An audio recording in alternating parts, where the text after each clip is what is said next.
Hey folks, my name is Rachel Fleming. This is a recording for those who missed the IVC Summer Sendoff OER session, specifically on how to build your OER you fully control over the summer. We're going to be specifically talking about using your Canvas shell as your outline, how to build a table of contents, and the preferred software that we recommend, which is LibreText software, why we recommend remixing, and some of the other features. So the session goals were faculty why, what your options are, step-by-step workflow examples, and then a demo. And I don't know if I will do a demo for this recording, depends on how much time I have. So why do we do this work? Why do we do OER? The student messaging is always the same. It's free for students, first day access for students, closes achievement gaps, and it leads to equitable learning opportunities. The research on this is extremely vast and comprehensive. Qualitative, quantitative, mixed methods, longitudinal studies, I've got them all. If you're interested, send me an email. I'm happy to send you PDFs of peer-reviewed quality research. So the faculty message is one that we often overlook. No more hassles with bookstores, no more having to use what a publisher dictates, no more having to deal with the predatory practices of publishers. You have full autonomy, customization, sustainability, and control as the subject experts that you are. The final OER textbook will be a living document, which means you get to control the information cycles. When the information needs to be updated, it is your choice. And the final OER textbook is a living document. The most beautiful thing about this is that you have a single place where it can be updated, but it can be downloaded in multiple sources. And I'm going to give you two examples. If you are an adjunct and you teach at multiple different colleges, you can update your book in one location and it'll automatically be updated in all the places you have it downloaded. If you are the department chair or you as a department have all agreed that you're all going to use this one textbook and each of you is going to update one chapter once every 3 to 5 years, you end up with a lovely integrative authorship. And whenever that one person updates the content, it is updated everywhere, whoever has it downloaded, if you want it to be. You are also able to break it and make your own derivative of it if you do not want to use what the rest of your department uses. It's extremely flexible and it ends with that living document piece. So one history slide for y'all. Where did OER come from? So in the 1940s, that's when OER really first originated around with distance education in Africa. So in the early 2000s is when OER got its official OER name, but it has been around since the 1940s. It may be new to you or new to this community, or it may not be new.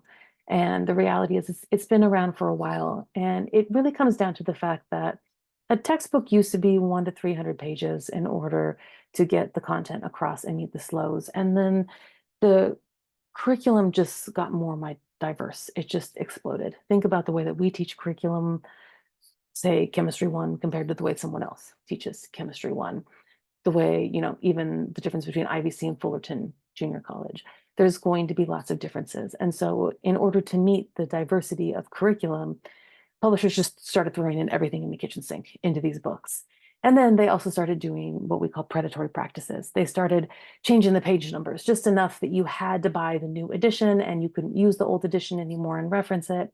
They started adding in other things and changing the formatting and making a new edition without actually changing the language very much in order to force people to buy new copies and new editions. And then they started doing very predatory things like single-use access codes for homework and giving you the first 2 weeks for free until after you're past your withdrawal date and then cutting you off unless you pay for the digital version. And so it has become a predatory billion-dollar industry. And as it got more and more predatory, OER has risen. OER is targeted content. You as the faculty subject expert, you fully control it. And it's a living document. No more having to author from scratch either, especially if you're in one of the GE courses or you're at a community college. Almost always there's lots of OER out there for you to build off of. You can remix. So what are your options? You can always straight up adopt OER textbooks that are out there. OpenStax, Lumen Learning, and LibreText are all big publishers and have tons of OER content out there for you. The ASCCC OERI, Academic Center for Community Colleges Open Education Resource Initiative, also has a discipline-specific list where it lists OER that are currently being used across the state in different areas of expertise. Just a note, if you are adopting an OER, you cannot be paid state funds for that. All of the state money that's coming down, we cannot pay you for adopting a textbook, just like Pearson can't pay you to adopt their textbook. We can't pay you to adopt an OpenStax. We can pay you for OER deliverables, for remixing or adapting, which is the second option. And this is the one that we recommend. It gives you full control, but you're using what others have already built on and built out so that you're not building from scratch. Authoring from scratch is your third option. We do not recommend this unless there literally is nothing in your area of expertise, and that's pretty rare. Authoring from scratch takes a ton of time. Think about how long it took y'all to do your dissertations and your thesis, and there often is a lot of ego attached with this narrative of authoring. Everyone thinks they're the only ones who can write a textbook for their subject area, but the reality is there are many people teaching your subject area across the state, most likely, and a lot of them have built out OER that then you, as a subject expert, can build upon. You can edit it as the content expert you are and actually make it better. So we definitely recommend adapting unless there isn't anything that exists in your area of expertise, which is pretty rare. And this is one of the things that I'm going to teach you all about. So remixing, this is where you take a lot of different OER and you combine them into your new own derivative. It is not plagiarism. The biggest thing that we like to talk about is lots of OERs have different Creative Commons licensing, so you do have to think about that. But if you're using LibreText software, which is what I'm going to recommend, they do the licensing for you at the paragraph level, which makes it really, really easy. They already do the detailed licensing and attributions for you, basically, so you don't have to worry about that. It is where you can take all the different pieces and you remix it into a derivative that you fully control and edit. I want you to think of all OER text as raw clay, that you can do anything you want to it. We copy and paste the content basically into something. In LibreText, it does it all in one inclusive format. And then you can edit it. You can tweak it. You can completely change it up. You can delete it. You can do whatever you want to it. It doesn't have to be perfect. When you're searching for OER, we're not searching for perfect content. We're searching for content that's quality enough that you'll be able to tweak it. You'll be able to edit it as the subject expert that you are. So let's talk briefly about an OER building and remixing timeline from start to finish if you wanted to do this over the summer. Number one, you have to organize, plan, and map a table of contents. If you come to me and say, hey, Rachel, I'm ready to go, and you don't have this, I'm going to send you back and say, you have to have this first. Unless you are someone like Stephen King who pumps out multiple books a year, the snowflake method, which is where you just pick and grab randomly different things, it doesn't work well for anyone, really. So we require a table of contents. Now, this can be based off of your Canvas course. If you love your Canvas course, module 1 can be chapter 1, module 2 can be chapter 2. If you love your current textbook, nobody owns the framework for information. No one owns the organization of information. We would just need to change up the keywords and make it your own language. Think about how Harry Potter is basically Star Wars with music, with magic. There is always going to be derivatives of information organization. And as long as we make it original, you can use anything. Think of the structure of information and you can make your own. You can do this over the course of a semester. You could write it. You can do it in a single session like the one that we did. So you're going to then match it out. Once you have your table of contents, and I recommend the chapter headings and subheadings in each and every chapter, then we're going to match it. Now, if you are in a GE course that has an OpenStax textbook, I'm going to strongly recommend that we use the OpenStax textbook or we use one of the LibreText textbooks. They are super solid usually. They give you a nice solid base, and they allow you to basically be the subject expert you are, spend time really curating it rather than just gathering the bare necessities and the bare bones. Once we've linked it out and we've matched it in your table of contents, then we actually remix. Now, if you use the LibreText software, this will take an hour. If you don't want to use LibreText, absolutely, it is your academic freedom to use other models. If you want to build in a Word document, you're looking at 200 to 300 hours. We don't recommend building in Canvas because it doesn't have the same sustainability, and we could talk more about that if y'all would like. Someone who has built in multiple formats, I've built in Google Sites, Word documents, Google Docs, and Canvas, I'm going to strongly recommend LibreText. It is exponentially faster and more sustainable and has better accessibility checks. So once you have it remixed, which again, if you do it in LibreText, will take about an hour, then you get to tweak it. You get to add to it. You get to change it up. No, it is not plagiarism. You can do whatever you want with it. Again, the reason I recommend LibreText, they do attributions at the paragraph level, which means you're not going to have to spend quite as much time, one, doing the copying and pasting work, and two, having to do attributions and licensing and double check the remixing and all of that. So once you have it tweaked the way you want, then you're going to actually publish it. And it is literally 6 clicks to get it back into Canvas if you use LibreText. And it stays live. So your students can actually read it live. But then also if DSPS wants to print entire books, they have a print option. If your students want to print by chapter, per page, or entire book as a PDF, they have that option as well. So from start to finish, that's what that looks like. So now we're going to break it down. Step one in the plan. If you already love what you have, don't reinvent the wheel. We are not trying to push you to create all original content. If you love your Canvas shell, use that as a table of contents. If you love a textbook or an OER, use that as your base. Again, if there's an OpenStax or LibreText book in your course, in your subject area, I recommend starting with that. So here's an example of a table of contents, because people often ask me what I mean by a table of contents, or TOC, as we often refer to it. So a generic big picture one is the one on the left, where you just see the 8 pieces of an information literacy textbook. Say it's an 8-week course, and I want to teach an 8-chapter book. But then if you ask me, if you say, hey, Rachel, what do you actually need in a table of contents? The one on the left might work for you, because you, as the subject expert, know all the different keywords that go in that. But no one else is going to know the keywords. So the one on the right, which has the subheadings of each chapter, is going to be the kind of outline that we're really looking for.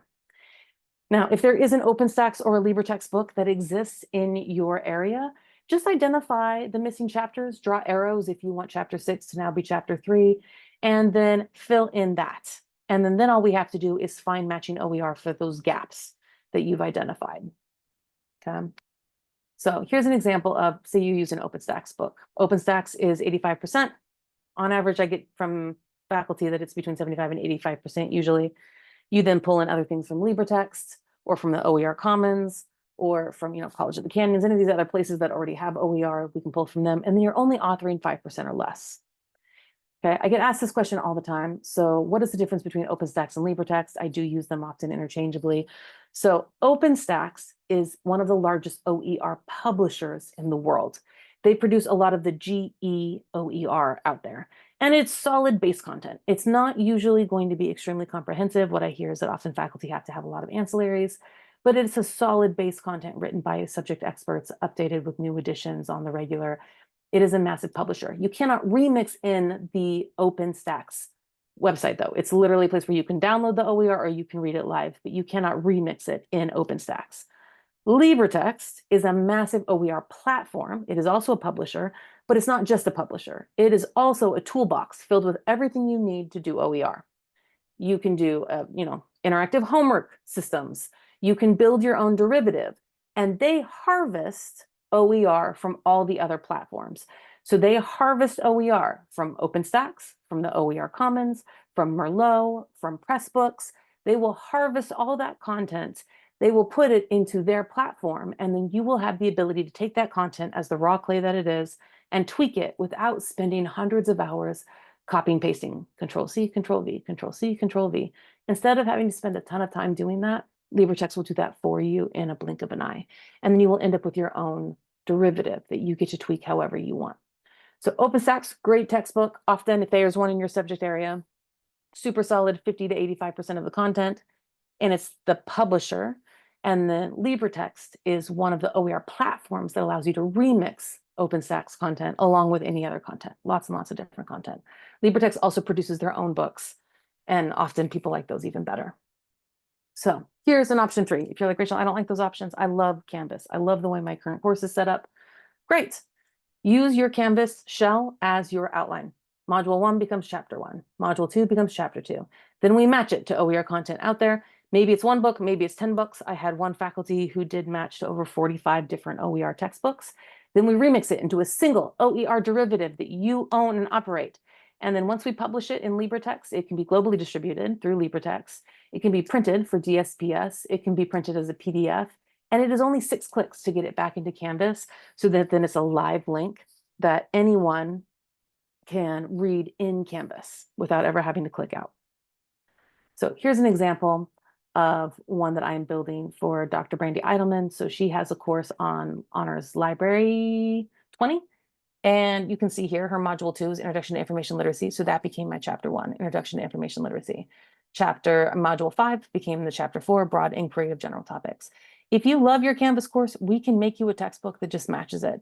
And then we will, once it's live in LibreText, we'll download it back into the Canvas course underneath these subject headings, so that anything else, all the discussion posts, homework, any other lectures, anything that she already has built out, she can just mix and match within the course along with the readings, maybe add a knowledge check if she wants to make sure they're doing the readings. Easy breezy cover girl. So the more detailed you can put into your table of contents and into your outlines, the better and the easier it will be later on. If you send me just, a really, really simple table of contents, I really can't help you map it because I don't know what belongs in that chapter. Only you do. So plan it out and match it. So step two is when we actually match.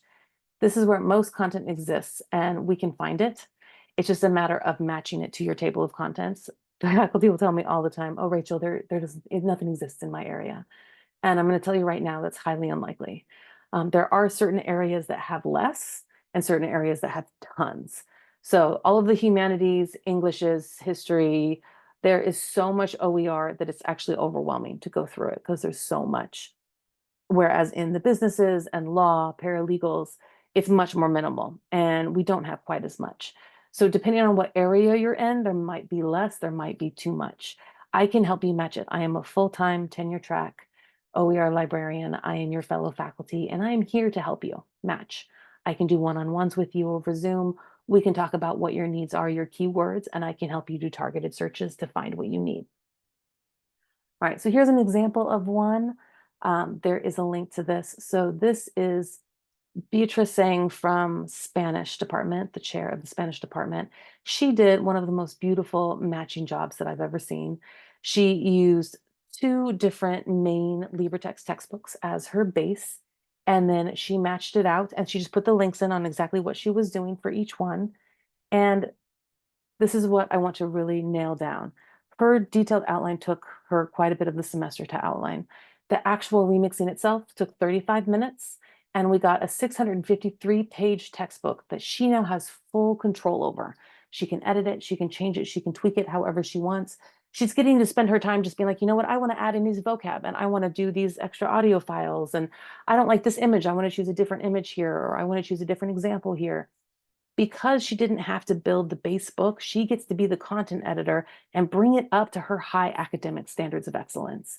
And as a top transfer college, if you're spending your entire time just getting the bare basics of a bare bones book, you're not going to be able to as easily reach those standards of excellence as if you start with a 653-page book and then you just get to edit it and make it the top quality that you need it to be for your classes here at Irvine Valley College. So again, it's pretty amazing. And this becomes a full book that she's going to be able to do anything she wants with. The PDF of it can be updated whenever she updates the book. So LibreText is what she did. So she took one LibreText book, maybe about 50% of the content for her new book. Maybe another one was about 35% of the content. Then she found a couple other ones from different OpenStacks and different LibreText sources. And then she authored about 5% or less. We really recommend doing this model because one, it allows you as the subject expert to really be the content editor rather than just trying to get that base book built. And it allows you to innovate and really make sure that you're tailoring the resources to your needs. So before you remix, these are the 5 things that I'm going to ask you. If you reach out to me and say, hey, Rachel, I'm ready to remix. I'm going to say, 1, do you have a table of contents? And do you actually know how you want your book structured? 2, have we found base content? It can be from the ASCCC OERI discipline list. It can be from OpenStax, LibreText, Pressbooks, OER Commons, Merlot. If you do not know how to find base content, send me an email and say, hey, Rachel, I need to find base content. I'm your girl. I will send you a couple links. I will send you hundreds of links. You tell me how many links you want. I will send you links that you can look up. Okay, then we're going to match it to your table of contents, make sure that we have that base. We're going to ID any content gaps, areas where you're like, I don't think anything exists here, because this is true. There are certain areas that don't have very much, and there are certain areas where it's going to be a lot less, or maybe it's been updated so far away that then it makes more sense for you to edit this or author one section for this one specific thing. So that does happen. You're going to double check it. Once the matching is done, then we actually remix. So you have a couple options for remixing. Again, I'm going to strongly recommend LibreText. It's a massive free accounts, sustainable, multiple modalities for reading, so they can read it on their phone, website, directly integrated into Canvas. It's an IMSCC file that stays live, which means you can download it directly into Canvas and they can read it live in Canvas. It also has easy integration, usability, and has great accessibility. So if you want something that you're not going to have to worry as much about accessibility on, LibreText builds base accessibility into their books. The print feature is another one that a lot of students really, really like. You can print full books, bound books, you can print PDFs. They actually even have a print at cost option. Usually their books are under $10 to get them printed. So LibreText is by far, in my opinion, going to be your best option. It is built by faculty for faculty. It is built by Dr. Delmar Larson, who teaches chemistry at UC Davis and is a huge advocate and proponent of OER. However, if you're like, Rachel, absolutely not. I have academic freedom. I want to do something I'm already comfortable with. Word documents are going to be your other option.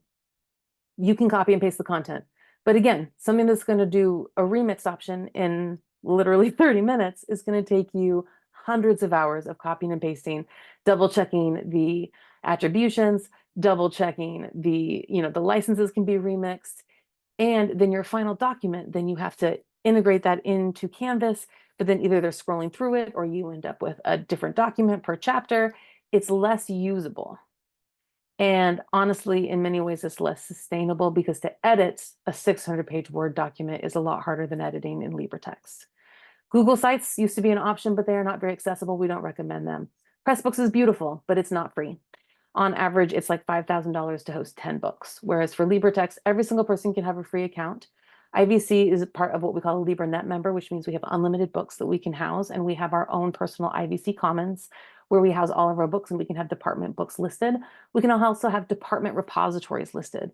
So LibreText is what we're currently going with as the OER committee, but you are welcome to use any of these if you want. We will not pay for the Pressbooks option for you. If you would like to do it yourself, you are welcome to do that. As soon as you stop paying for Pressbooks, the last time I talked to them, the link went dead in 30 days. Whereas in LibreText, even if we stop paying for our LibreNet subscription, all the books stay live. So these are your different options for remixing in digital spaces. And I always get asked, well, Rachel, why can't I just build this in Canvas? Why do I have to build it outside of Canvas? One, Canvas is proprietary software and OER really needs to be outside of proprietary software. Two, to be truly sustainable, it needs to be a standalone textbook with a print option. Canvas doesn't have that. We might be able to, export it as a rich text file or, just like pure HTML, but like the reality is we need a standalone textbook that has print options that can be updated in a single location and then downloaded into Canvas. If you build in Canvas, it is much more challenging to sustain that resource. So LibreText, this is the one that I did the demo during the actual summer session. And what I recommend is to talk to me about it, go to a couple webinars on it. There's lots of webinars on it all the time. Go to their office hours and just talk to them about it. They are a massive online OER toolbox. They have every single tool that you need for OER. And people always say, well, Rachel, what happens if they disappear? What happens? Well, truly nothing in the digital world is ever truly safe. As a librarian, I will save PDFs and Word documents of every single one of your OERs for you on hard drives. So even if the entire internet disappears, we will still have PDF versions that we could make copies of. So don't worry so much about having a PDF version. I will always have that for you. LibreText is built and sustained. It's a nonprofit, mission over money. And in my opinion, it is the most sustainable of the platforms. So step by step, this is how you get a LibreText account. If you have your phone right now, I recommend using the QR code. It'll take you directly to where it says get an account. It's called a Libre One account, or you can just go to libretext.org, click on the rocket in the upper left-hand corner, follow the prompts to sign in. When it goes to sign in, if you don't have an account, you're going to click sign up for a Libre One account. And then you're going to follow the prompts where it says verify as instructor. If it doesn't say that, when it brings it up on the left-hand side, you'll see your account. It's usually the second to the bottom one where it says verify as instructor. Click on that, follow the prompts. And when it brings it to a page where there's 3 URLs, you only need to enter the first one. It's a bio URL that you have to enter to prove that you're a teacher.